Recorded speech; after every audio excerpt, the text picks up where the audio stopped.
Jump jets, oil rigs, and tanks are just some of the new releases for this simulation world this week. Hi there folks, my name's NovaWrap and welcome to the NovaWrap, your one-stop location for your simulation release news and goings-on from the week that was. So here we are on the 27th of November 2022 for another action-packed episode. So let's jump straight into it with the team over at DC Designs releasing their latest aircraft for Microsoft Flight Simulator with a release of their rendition of the AV-8B Harrier 2, which is possibly amongst some of the most iconic aircraft ever to grace the real-world skies.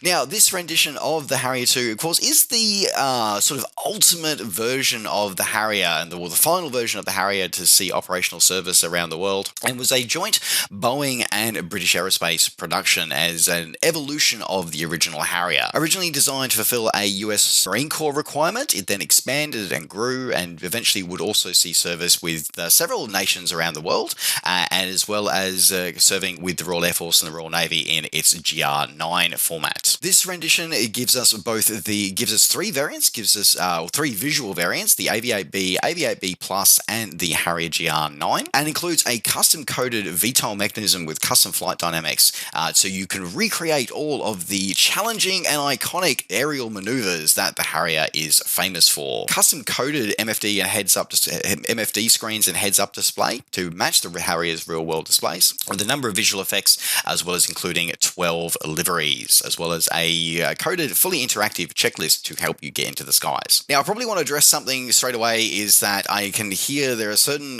members of the community who are going, oh, well, it's not study level, oh, it's not the same as the DCS one. And you're absolutely right, it's not. It is also a third of the price of the one for DCS. However, having had an opportunity to fly a pre-release copy of this one, and if you would like to check it out, some of the videos available here on my channel, I had an opportunity to fly the pre-release version and was quite impressed with the fact that it flies and feels like a Harrier. It may not have all of the features, I may not be able to blow things up with it, and there are definitely some things that are not right, but for giving me the experience of flying a Harrier jump jet, then I think this one is pretty spot on and pretty good for the price. Speaking of, if you're wanting to add this one to your collection, you pick this one up for $35 or your original equivalent, available now from Just Flights. We're moving on to another aircraft release now for Microsoft Flight Simulator, this time from a new developer, HCG Digital Arts. Saw this week the release of their first aircraft with the release of the Hughes H-1 Racer. Now, this was very timely, I suppose, with the release of this one coming this week, just hot on the heels of the 40th anniversary update for Microsoft Flight Simulator, where we saw another iconic Hughes aircraft, the H-4 Hercules, also known as the Spruce Goose, included as part of that release. Now, the H-1 Racer was definitely a lot smaller than the Spruce Goose and is designed with one thing in mind, and that is speed. In fact, the aircraft actually held a number of records, including the fastest of a new world airspeed record, as well as the fastest transcontinental crossing of the United States during the 1930s. Now, this aircraft is a custom-coded flight model, fully accurate 3D model both internally and externally, with high-quality textures used throughout. Includes a custom-coded navigational radio system for the old-school ADF, so no GPS or any of that shenanigans in here. And it includes an aerobatic smoke, which is kind of questionable, because I'm not sure how an aerobatic aircraft designed for pure speed would be, but, it's there if you want it. It includes 12 liveries with the aircraft, one obviously because of there was only one of these ever actually produced, and then 11 fictional liveries for you to be able to express your own personal flight colours. And if you want to add this one to your collection, you can pick this one up for $15 or your original equivalent, available now from flightsim.to. Moving into scenery releases now for Microsoft Flight Simulator. This week we saw the release from the team over at Aerosoft with their hotly anticipated Offshore Landmarks North Sea pack. Now, this is a fascinating pack and is quite a sizable pack, this one.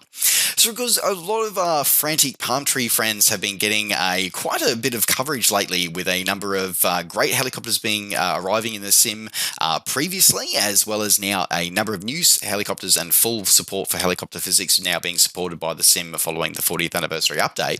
This pack gives you some amazing new places for you to go in and explore. It adds in over 380 new heliports, over 190 new airports, 78 new NDB or navigational beacon stations, over 700 new ships with heli decks or helicopter decks or winching locations, as well as 72 new substations, which are part of various offshore power generation facilities that dot the North Sea, along with all the oil rigs. And you can find all of these massive objects, all located courtesy of their POI markers appearing in your in-sim map. So there is an insane amount of content coming in this pack to be released. That is absolutely for sure. Along with that, you also get a fully usable crew boat. So now you can sail the seven seas in your flight sim now. However, the team over at Aerosoft do stress that there is no cockpit view, and it is designed to be used in third-person view only. So just bear that in mind. Now, if you want to pick this one up and add this one to your collection, you pick this one up for $15 or your original equivalent, available now from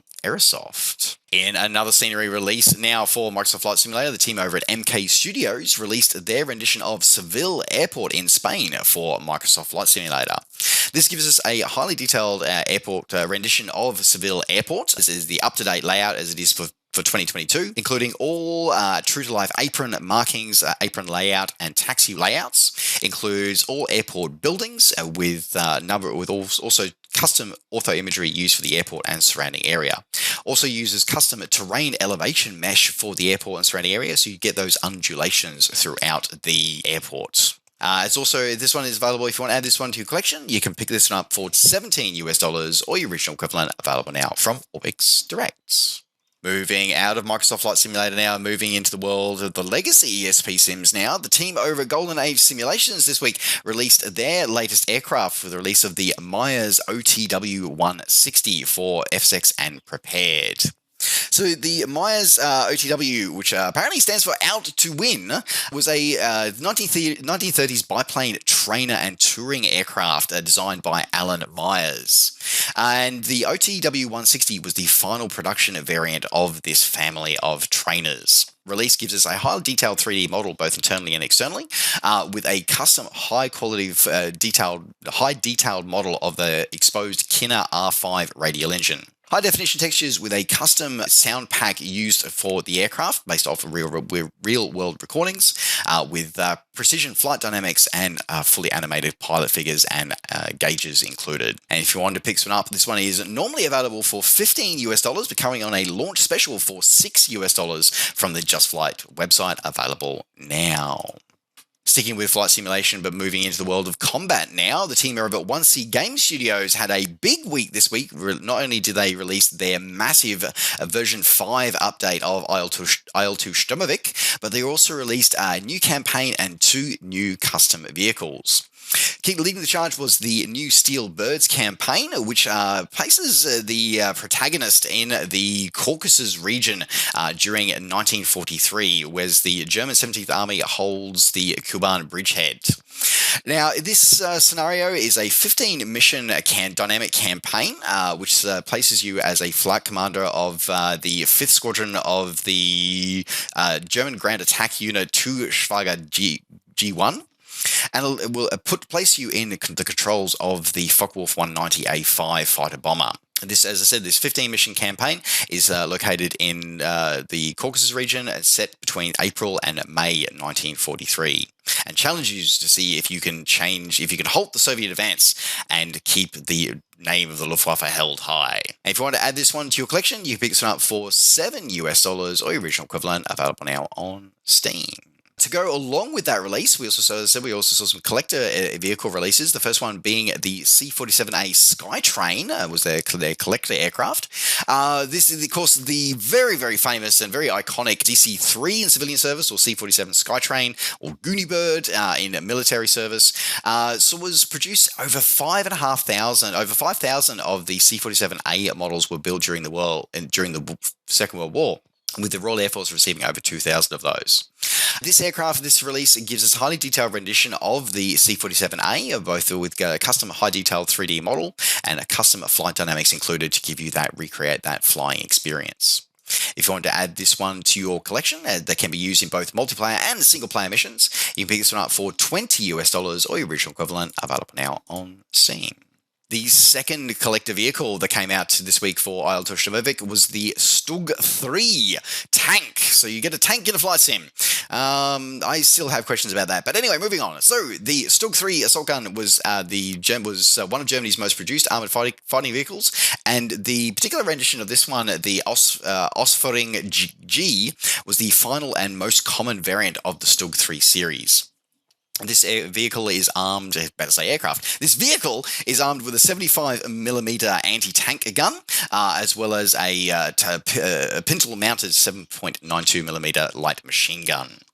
Now, if you want to explore the IL-2 world from the ground, you pick this one up for $20 or your original equivalent, available now on Steam. And finally, rounding out the NovaWrap for this week from the team over at Slytherin and the Command Development Team. So this week, the latest scenario pack for their Command Modern Operations franchise, with the release of Command MO Falklands. Now, this pack seeks to recreate some of the challenges and the Operation Corporate, which of course was the 1982 campaign to retake the Falkland Islands from the invading Argentinian forces. This pack gives us 13 historical scenarios based on real events that took place during the war, includes historically accurate order of battle for both sides of the conflict.